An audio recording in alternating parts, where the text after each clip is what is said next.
Japanese technique called Vapi சாபி. இந்த Japanese சொல்லுக்கு என்ன அர்த்தம்னா, சும்மா மாப்பிள்ள உதிடா அப்புறம் பார்த்துக்கலாம்டா, அதுதான் வாபி சாபி. சில பேர் என்ன பண்ணுவான், எல்லாத்தையும் ரெடி பண்ணிட்டு தான் அந்த வேலைக்குள்ளே போவான்.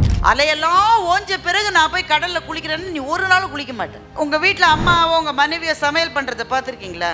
திடீர்னு நீங்கள் போய் சொல்லுவீங்க, 10 பேர் சாப்பிட வரப்போ, நாசமாக போகிற மனுஷன் முன்னாடி சொல்லி தொல்லையிலே நீ அப்படிம்பாலே தவிர, ஒரு 4 hours கழித்து வர சொல்லுங்கள், நான் எல்லாத்தையும் ரெடி பண்ணிவிட்டு அப்படி சொல்லுது அவங்க உங்கள் வீட்டுக்காரமா உங்கள் அம்மாவை அப்படி சொல்கிறாங்க. சரி வர சொல்லு பார்க்கலாம், உள்ள நுழ, இருக்கிறத வச்சு சமாளிக்கலாம், இப்படி தானே சொல்கிறாங்க. எவ்வளவு முறை உங்கள் வீட்டில் எப்படி நடந்ததுன்னு தெரியாமல் 20 பேர் சாப்பிட்டு போவோம் friends.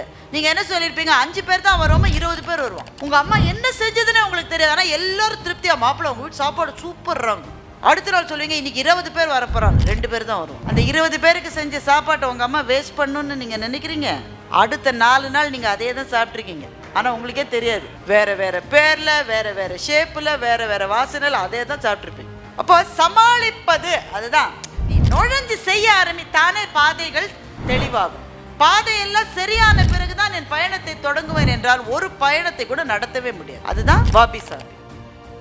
Subscribe to our YouTube channel